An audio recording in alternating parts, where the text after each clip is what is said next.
All right, let's start. Good afternoon or evening, everyone. I'd like to welcome you to today's webinar entitled The Business Relationship Management Journey, The Tale of Two Universities. This session is being recorded and will be available on the ITSM CG wiki site within 5 business days. Today's presentation will follow the following format. We'll have 2 presentations, which will last between 15 and 20 minutes each.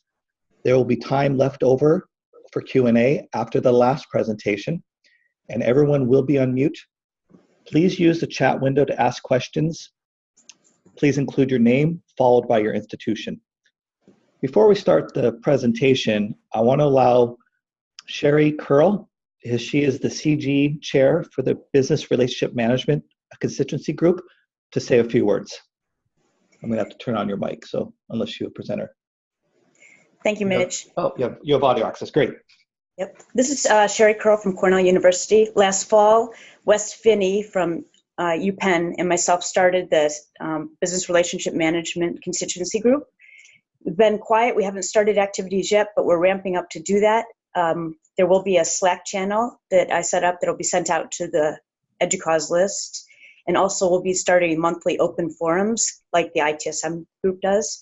So I would encourage you all to join the BRM constituency group for EDUCAUSE. And if you have any ideas or suggestions for things you'd like to see us do, please let me know. Thank you. Well, thank you so much. Okay, well, we're extremely honored to have with us today Shirley Bittling-Meyer, Client Services Officer, US Office, the UC Office of President, and Jana McDonald, Business Relationship Manager, Division of Information Technology, Texas A&M University. They will both be sharing their presentation. So Shirley will start with her presentation, and then Jana will present her slides, and the slides will be available as part of the recording. So without further ado, I will turn it over to our first presenter. All right, thank you, Mitch. Let me just get to the desktop.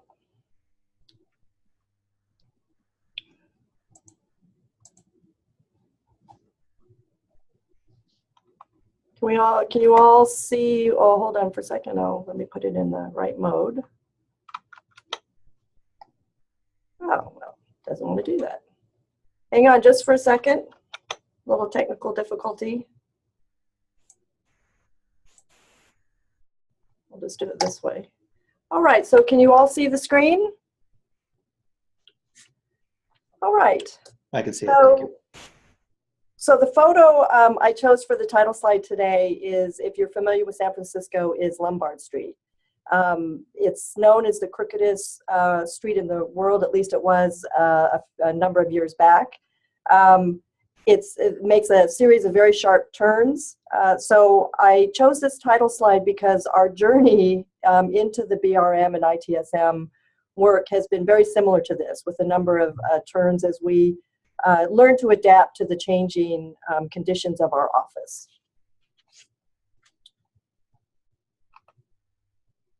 So here's my bio.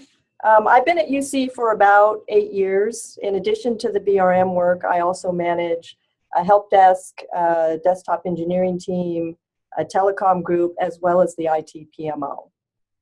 Prior to UC, I had previous roles in a biotech firm, and this is really where I picked up most of my training in terms of ITIL and Lean Six Sigma, which I use, which I brought here when I joined UC. So UC at a glance, University of California. The Office of the President is the system-wide headquarters for the University of California. We consist of about 10 campuses, 5 medical centers, 2 national labs, and a whole host of community programs and natural reserves within the state of California. We are the University of California, so we're not actually based on a campus. We're based in Oakland, California as a separate entity. We're an administrative office with approximately 1,800 staff supporting the president's office. So we're probably a little bit different than most of you who are actually supporting a campus. We don't have faculty here, and we don't have classes. So how did we get started with BRM? Well, actually before BRM, we actually had to put ITSM in place. IT service management allows us to deliver all our services on a consistent basis, so that people know what to expect when they receive a service, they know how to get the service, and they know how to call for support for service. So really, ITSM is really the foundation work that we really had to put in place for handling incidents and problems. As you know, a well-documented service really sets the expectation for customers, and that's really where BRM starts to come in place. Once we had the ITSM, it was really a natural evolution to move into BRM to actually take that information out and to be able to meet with customers. So we had sort of our tool set, which was our service catalog, our closed ticket surveys, and our department metrics that we could take out to each of the campuses. So it was very important that we had service management in place before we actually had, you know, really, really good conversations with our customers.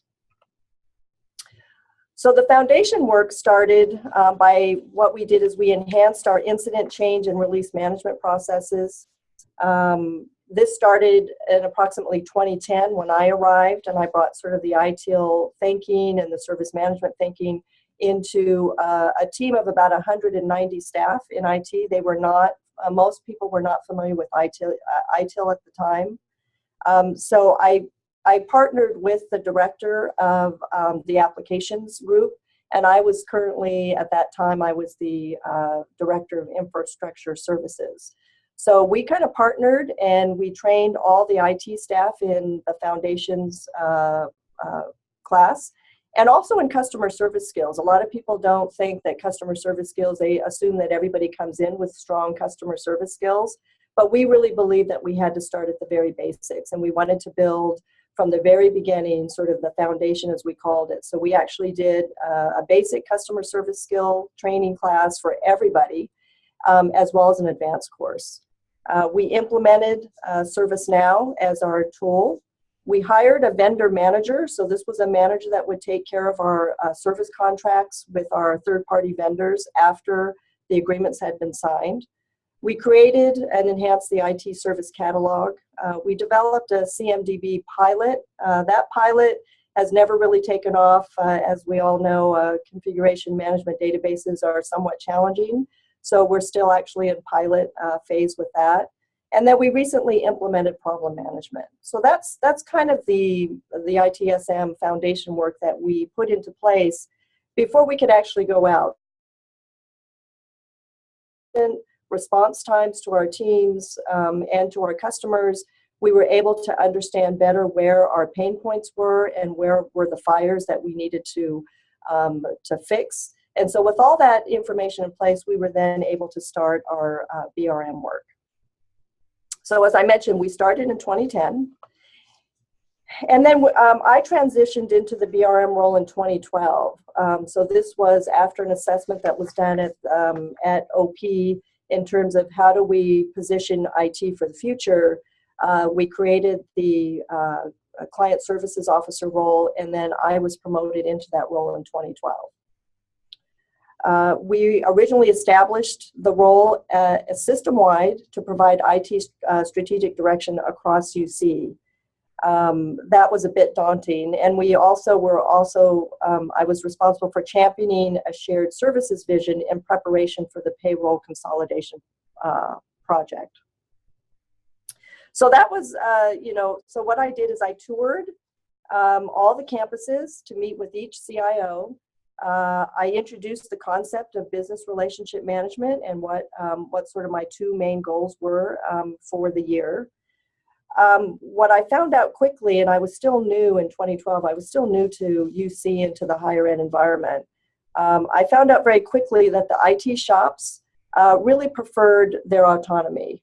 They had their own goals and objectives, and they like to work within their own groups. And so the smaller campuses were much more amenable. So that would be our campuses like UC Merced and UC Santa Barbara, a little smaller than the UCLAs and the UC San Francisco campuses that we have.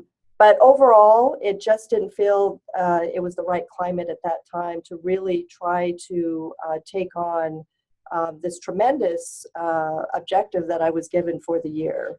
So that took me to the first sharp turn on Lombard Street.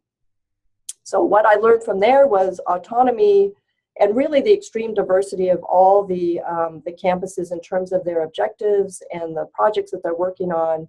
It really created quite a daunting task for me. And so we had to make that first sharp turn into a new strategy.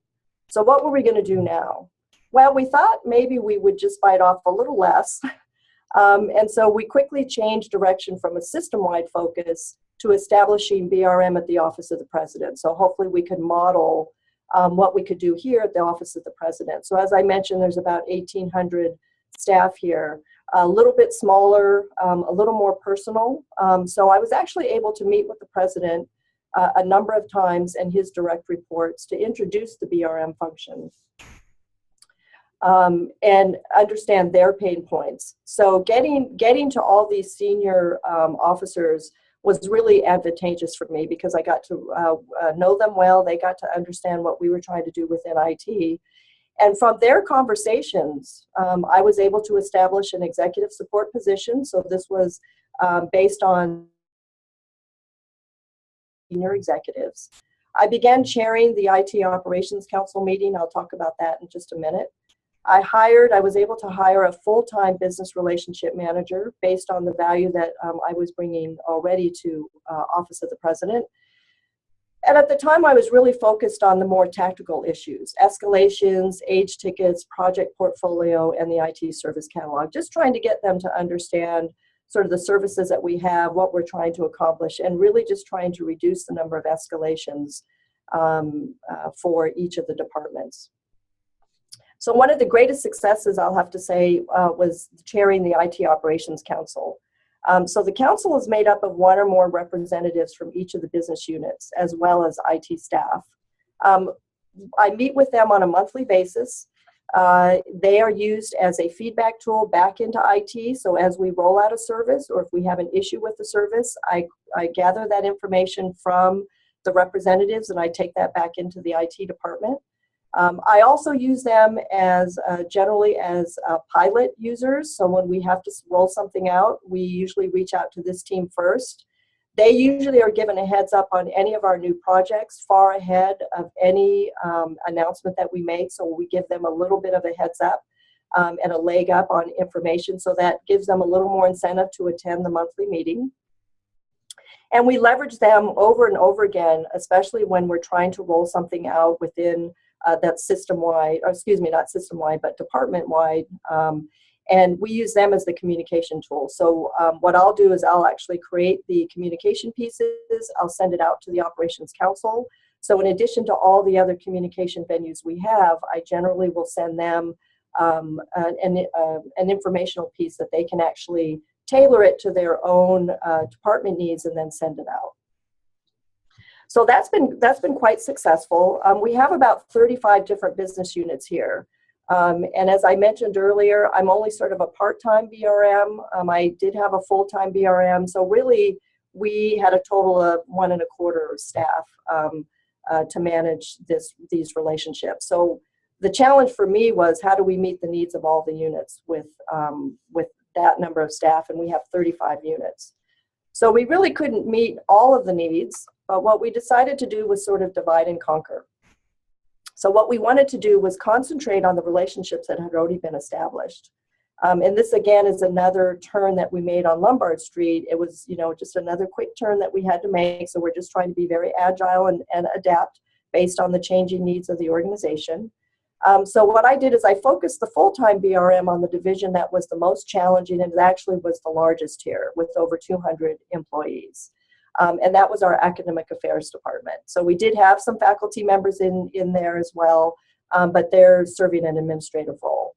And then I concentrated on the division leaders and the units where I'd already developed relationships in my role as infrastructure director. So budget pressures, again, BRM role or BRM function, prevented us from hiring additional BRMs. We did have some in the budget, but the budget was cut. And so what we had to figure out is now what we were going to do. But what we did learn from this work that we did here in this little phase was that regular meetings with senior executives, if you can get there, and maintaining really strong relationships with their key staff is really crucial to success.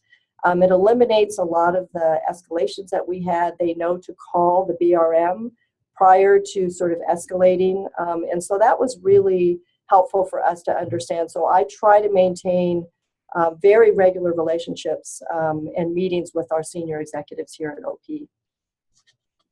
But how are we going to support the rest of the unit? So we were still struggling with a number of sort of a time crunch and a bandwidth issue with just the full-time BRM and myself. So what were we going to do now? So we made another turn. We have a new strategy. So realizing that continuing budget pressures would prevent us from hiring additional BRMs, our next turn led us to decide to leverage our IT application and infrastructure managers to serve as BRMs. So we started with managers who were already regularly meeting with their customers, but more on the technical piece, so just specifically on their service delivery role. But what we wanted to do was really expand their capabilities. So we began an effort to incorporate the CRM or BRM role into the IT service delivery position. We developed sort of a staff skills list with a focus on the concept of client account management, as well as sort of general capabilities that you can see here. Business acumen was very important to us, technical aptitude as well as technical knowledge, but we really wanted people to have technical aptitude because they weren't going to know everything as they talked in more broader terms with their customers, but we wanted to have them the aptitude to be able to do that. Business analysis we felt was very important in project management, so we had planned to run people through all these training programs. And of course, strong interpersonal skills in order to build those relationships. So we provided a lot of guidance and framework, and we wanted to establish a community of practice where we could meet with them on a regular basis. So we put this plan together and we shared it with the senior IT staff and as well as each of the IT managers. And we really looked to just expand and broaden the conversation that they were already having. More of a business discussion as opposed to a service delivery discussion. So over a 6-month period, we held BRM trainings and encouraged them to incorporate elements of BRM into their discussions with their customers. And in addition to the regular customer meetings, we actually expanded their role and we asked them to meet with other customers as well, customers that we had not been able to meet with. So the more senior managers that had a stronger interpersonal skills, and we matched them with customers that had a stronger IT footprint. The more junior managers, we chose who really didn't require a lot of IT service at the time. So we started matching them so that we could reach out to all the 35 units that we had here at OP. And as you can see, we held all-day workshops. We did implement Salesforce as our CRM tool so that we could capture all those conversations. And then we held individual and group follow-up meetings. While I believe this structure is still sound, we did find that most of the managers over a 6-month period, it was very difficult for them to transition into more of a consultative role. They were very comfortable in their service delivery role. They liked to talk about their service, but it was really hard to get them to expand that thinking around what else could we offer and sort of more the strategic discussion. So what we really learned was we really needed to keep the service delivery staff focused on the technical delivery of their service and really leverage them when we needed them. So again, one more turn, we gave it a try. We found that it really wasn't working for us here, but I still think that that we'll probably incorporate elements of that based on the skill sets of the managers that we find within IT. So unfortunately, we have continued budget pressures here at OP and UC in general. And because of that, I actually had to eliminate the full-time BRM role. And I had to recast that position, and I had to repurpose it for another role within my organization. So now we were down to me again. And this is another sharp turn that we had to make. So what were we going to do now? So where are we today? Most meetings are now quarterly, with the monthly IT Operations Council really serving as a critical element or a critical tool that I use for communication and feedback tool for the business and IT. We currently have an organizational restructuring initiative, so most strategic discussions are not really happening. So what I'm doing now is really just focusing in on documenting the application portfolio and the roadmap, creating system maps, and identifying the total cost of IT for each division. So this is a little more tactical, but it's really helping us understand our application portfolio more broadly so that we can start to reduce the number of duplicate applications that we have here at OP. We started a monthly IT new hire orientation, and this is really used to highlight our service catalog and train users on the ServiceNow tool. We find that sometimes it's a little difficult for people to understand technology, especially when they get here from another company and they want to bring in other applications and systems that they know. So we found that holding a 1 hour to 90-minute meeting with the new hires to tell them what we have before they start bringing in, systems or applications that they've used at their previous company or campus. So we found that very helpful. And then I try to participate at all events, informal gatherings, and on committees to really market our services, to be the face of IT. Question, they know who they can turn to. So regardless of looking at all sort of the turns that we made, where are we today? We actually had a number of successes that I'm very proud to mention today. So through our IT service catalog, and again, all the meetings that I've had, I bring sort of what I call my tool set. We've really been able to increase the adoption of our common applications and cloud services. And these include Salesforce, Smartsheet, Slack, and Box. Our projects have a more of a customer focus, and I'm talking about the technology projects.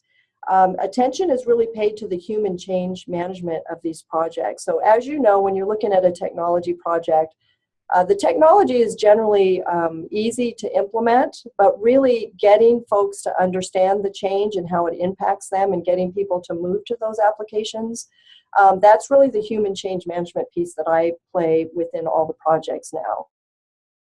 The change management component of all our technology rollouts, which include the ones that you see here, especially around Zoom. Zoom was one of our major concerns because we had been using a prior product for almost 12 years here. And so people were very, very nervous about moving to this new technology. So we did a lot of change management around this, and it was extremely successful. We were very concerned, the senior staff was concerned, but we made sure that everybody was quite comfortable with the product before we transitioned over. So that was really one of my great successes here. I virtually have eliminated all escalations to our Chief Operations Officer, and departments are really more willing to partner with us in the early stages of an RFP. They know that we're here to help them, not to say no. If we have to say no, we have to, I try to provide an alternative. So we really work very closely with our partners today, and this is all because of our ITSM and our BRM work. How do I know that we've been successful? Well, our ServiceNow closed ticket survey comments. We have an IT tech fair, and I have a survey that people have to fill out in order to enter into the room. We have obviously the IT Operations Council feedback that I get back on a monthly basis. And just my general client feedback indicates a really high degree of satisfaction and confidence in our IT staff and our IT services. As you heard, we had a lot of turns as we sort of adapted to the budget pressures and organizational changes within OP. I think being agile around this and being very flexible and understanding that you're going to have some changes and some quick turns. I kind of like that. We kind of had what we call the fast fail. So we tried some new strategies. We found that they didn't work. But throughout it all, we were still able to provide a very consistent experience to our users. So even though we have been making some changes on the back end, they still knew that they could reach out to me. I try to reach out as much as possible to, even in elevators, if I hear somebody mention IT, I introduce myself. I even cornered the new VP of Student Affairs the other day, cornered her in the elevator. We ended up having sort of an hour discussion around her challenges and what she expects to see from IT. And I was able to help her navigate through some of her, some quick wins for her so we can navigate through IT and get her to the right people to talk with. So really, this has been a really great experience for me. I've really enjoyed it, and I continue to enjoy it. We're going to see what the next turn on Lombard Street is. I don't know when that's going to happen. We end up, our new fiscal year starts in July, so we're going to see what happens there.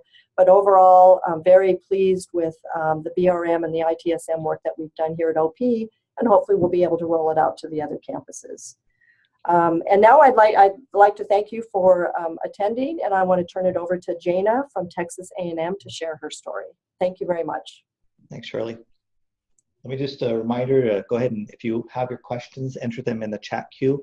I'll be monitoring them and we'll have time left over at the end to address your questions. Thank you so much, Shirley. Thank you.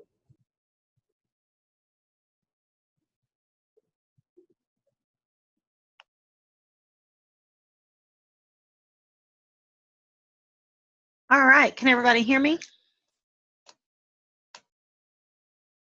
Yes. Okay, great.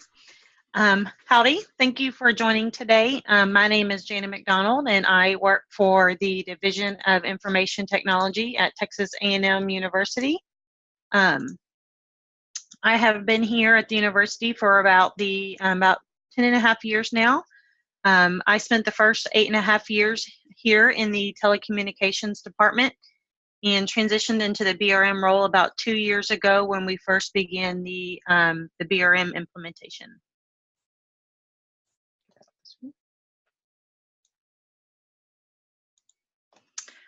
So a little bit about Texas A&M University. Texas A&M in recent years has moved from being the nation's 6th largest university to being the 2nd largest based on student enrollment. Our main campus is located in College Station, which is about 90 miles between Houston and Austin. In the fall of 2017, we had enrollment of just over 68,000 students, with 63,000 being here in College Station, Texas, and the remainder of the students being located at our branch campuses in Cutter and Galveston. Across the A&M system, we have 13 universities and 7 agencies. On the map, you can see we have a presence in some form all across Texas, whether it be in one of our universities or one of our agencies, such as Texas Forest Service, TTI, AgriLife, or one of our many other agencies. So, why BRM in the Division of IT? Beginning in 2015, we were going through a reorganization within our business unit, and our interim CIO thought we needed to improve awareness and our reputation across campus. Historically, we have been as the Walmart of IT, and we were going to make some modifications to reduce the amount of services we offered and really kind of focus on offering a better service of what we did offer and better communications to our end users. What we did not want the BRMs to do is get in the way of our existing relationships that were already formed. We were there to enhance those relationships and repair and build new ones that did not exist. We were also very clear that we were not getting involved in the day-to-day operations. That was the role of the associate director within their own functional unit. So kind of our timeline. In late 2015, the other BRM and myself were approached with the idea of becoming these BRMs as part of the reorganization. In January of 2016, 3 of us went to San Diego and took the BRM training from Pink Elephant and received our certification. We began the journey with 2 full-time BRMs. The third individual was our supervisor who just attended the training with us. Over the next few months, we began working on our documentation and how we wanted to roll BRM out to our IT community. We met with a few customers and began collecting information. During those months, we kind of refined our paperwork and received initial feedback from those customers and partners we met with, and got everything kind of in line, and we began our official BRM journey on September 1st, 2016, which also happens to fall in line with our fiscal year. kind of getting started. As part of our increased communication plan, we set out 10 initiatives that we wanted to accomplish as part of our BRM plan. We shared this with our internal department as well as the IT community across the campus and the system. My coworker and I split up the different organizational units and divisions within TAMU and across the system. At Texas A&M University, we do have a main central IT. However, there are also some individual departments across the campus varying in sizes, as well as each of the other universities have their own standalone IT units. Our customers or partners are the heads of those IT units in most cases. We set up a process that supports a bi-weekly meeting with our executive team, which is made up of at the time, the interim CIO, our chief technology officer, our executive director, and our supervisor to discuss the information that we collected in those meetings with our BRM, the BRM and the end users. Some of this would just be information sharing that we gathered in those meetings, because we would ask them questions like, what services do you use? What do you like about the services? What could be enhanced?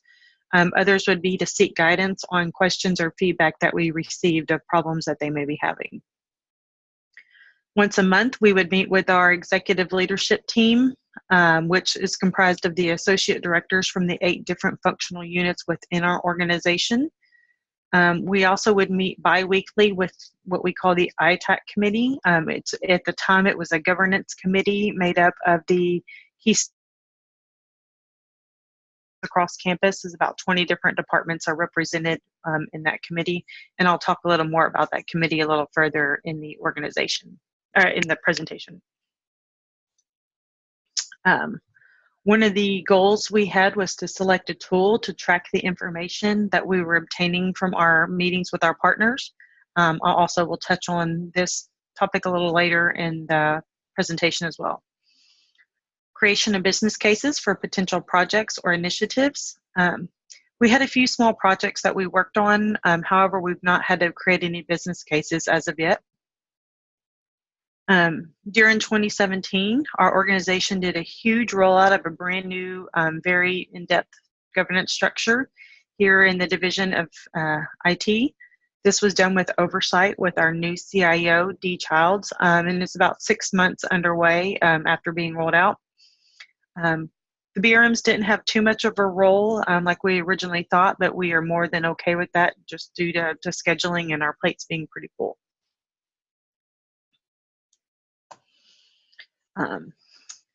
So one of the items that we also wanted to focus on was creating customer value hierarchy for each of the groups. We haven't made as much progress on that as we would have liked. However, when we do meet with our partners, we do collect information about our services. We just really haven't gathered as much data as we would like about our services. Coordination or support of contracts. We do assist with some new contracts that come through, but we've kind of backed off on that. We are trying not to be the main point of contact anymore. We do try to make sure that any new contracts or MOUs have the same look and feel, because before it was just very disparate on how the contracts looked, wording, language, and all of that. Routing a professional request. One of the things that we do get is requests for new items that departments may not know who handles something, or even if the division of IT offers a service. We communicate with our partners that for new services or questions that we are the first point of contact for them, and this has been a very popular thing. This doesn't mean that we resolve day-to-day issues. If they come to us and ask, who does what, we're happy to facilitate that request for them or point them in the right direction. But for those who try to circumvent the process, like, hey, my phone is broken, most of those know how to handle those requests, and we will tell them how to go about that process. We don't facilitate those to keep them from trying to do it the right way the next time. In leadership development and support of future service level objectives, this has kind of taken a back seat. We just haven't had enough time to really work on this as we kind of did in the beginning. So what were we kind of hoping to obtain with our 10 initiatives? Initially, our customers complained that we didn't share information enough, so we really wanted to increase communication across the board. We heard that we weren't being transparent service we offer, how we came up with the cost, and basically why we were doing what we were doing. As one of the BRM goals, we were trying to move ourselves up the ladder and take us from a commodity broker to a strategic partner, having our end users trust us and engage us earlier in the process and more often. We wanted to improve our reputation across the board, and while doing so, help spread information about our division and our willingness to cooperate with the different departments across the campus so that we could work together to stimulate service and shape demand.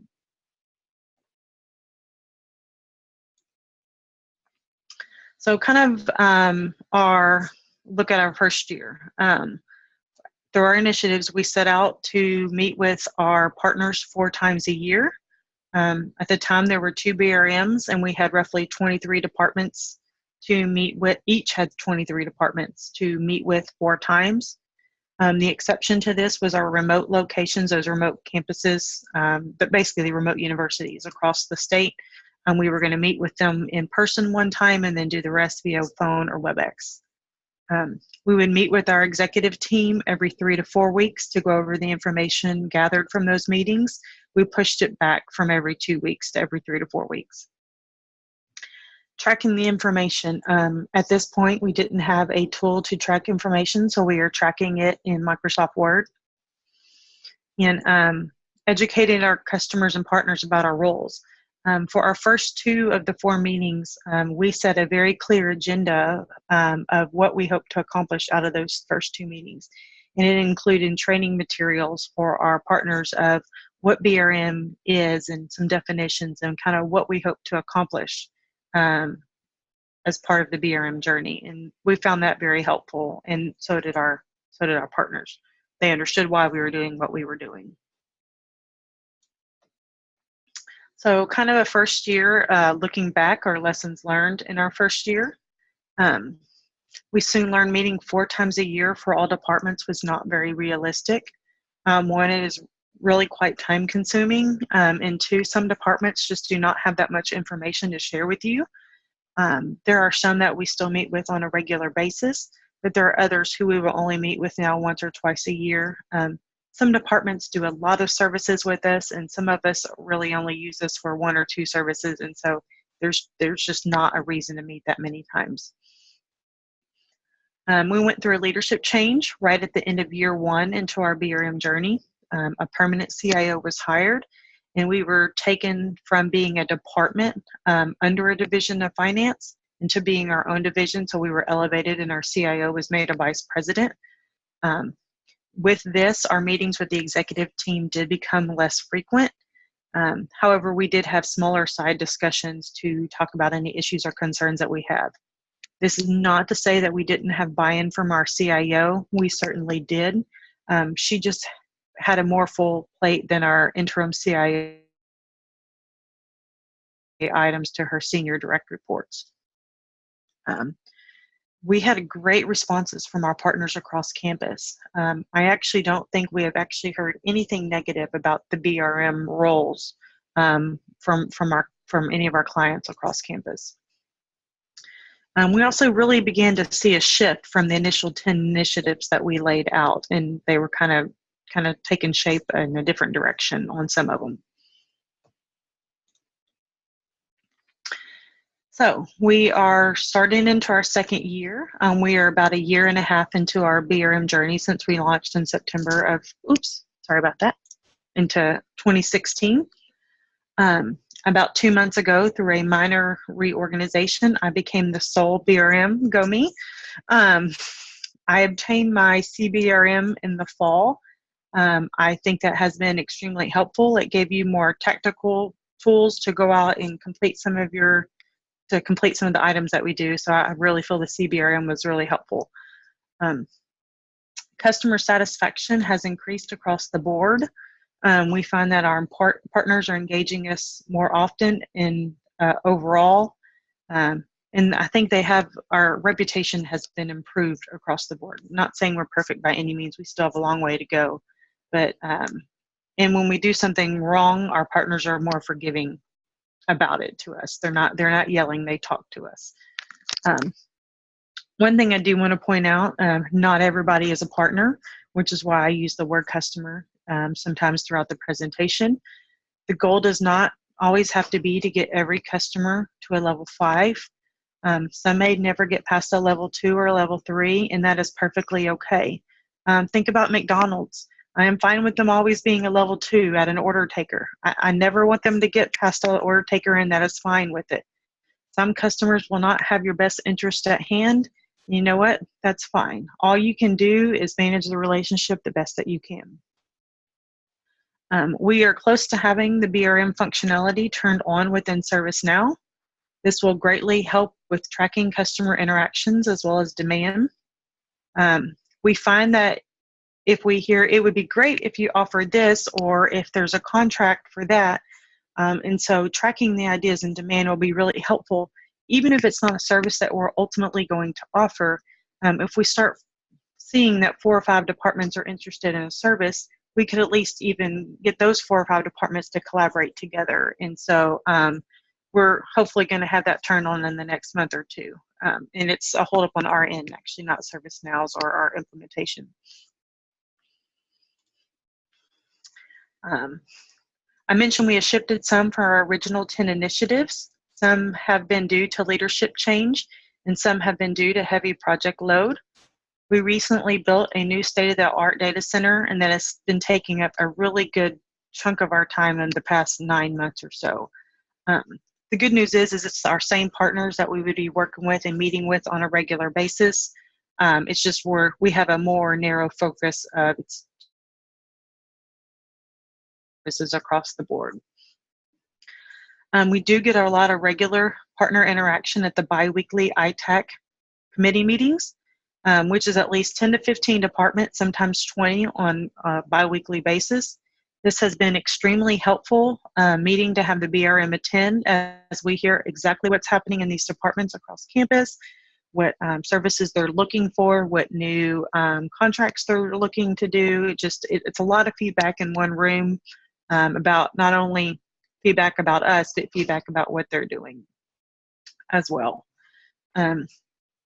We attend an ELT meeting of our associate directors every other week. That has moved up from just once a month, so we're getting more interaction there.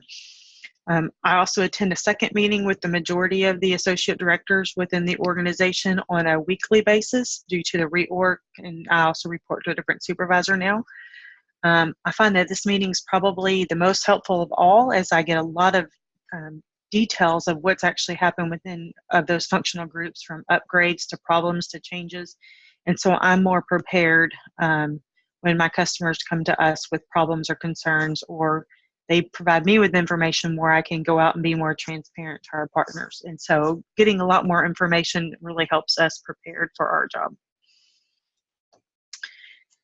So what is next? We really need to start picking up to regularly meet with our partners again and educating them on BRM and what our goals are. This is kind of taking a back seat with the data center being built. The one that's really key is ensure that when we are developing our new services, that we are employing the customer value hierarchy.